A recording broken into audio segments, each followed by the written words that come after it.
This is your guide to understanding and using the Pre-Req Study Output Data. This tutorial will help you to understand the Pre-Req study data to analyze your course's Pre-Reqs and Co-Reqs. You will need to make decisions regarding whether to remove the Pre-Req or keep the Pre-Req for each combination of Pre-Req and course. Note that if your course has both a Developmental English Pre-Req and a Developmental Reading Pre-Req, your decision must be the same for both courses. In other words, you must either drop both the Reading and English Pre-Reqs or keep them both. This is due to future changes in developmental education where English and reading courses will be combined. As a department chair, you should only see courses which are contained within your department. We will review 4 example courses in Pre-Reqs and demonstrate how you should analyze the data for each of them. This is a snippet of a spreadsheet similar to what you'll receive. Each row of data you see here represents a local prerequisite course required for a course. As we view these examples, you'll be reviewing the decisions made by the department chair for our imaginary CRS department. These 4 courses have local prereqs.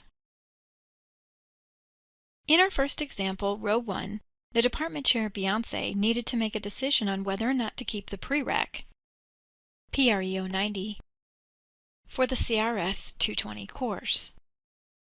She viewed the orange cells in the first row corresponding to the CRS 220 course. These cells are orange because the Pre-Req PRE 090 statistically does not represent as having a significant impact on student success in the course. Beyonce has opted to remove this Pre-Req.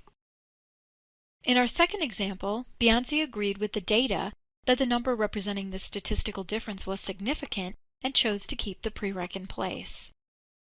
In our third example, although the statistical difference indicated not being significant, Beyonce opted to keep the Pre-Req in place and provided her justification for doing so. Course materials taught in CRS 102 build directly from materials taught in PRE 090. Without this material, students would be lost in CRS 102. The fourth and fifth examples provide no data because IRER did not have, for whatever reason, enough data to draw statistical conclusions. Beyonce chose to remove one Pre-Req and keep the other, but was not required to provide a justification for either.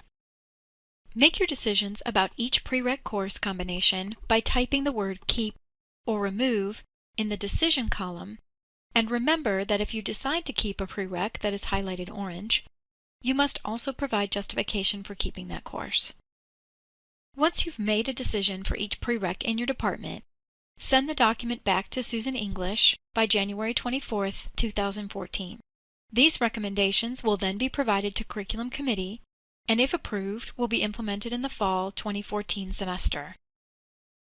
Should you have questions regarding the specific analytics used in these calculations, attend the open house sessions, or please direct your inquiries to Clark Wright in IRER, who would love to buy you lunch and explain them to you.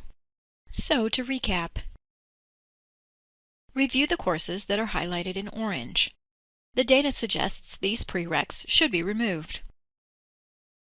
Make your decisions for every Pre-Req course combination to keep as is or remove the Pre-Req. If you decide to keep the Pre-Req that is highlighted orange, explain why the Pre-Req should stay. This concludes your tutorial to understanding and using the Pre-Req study output data.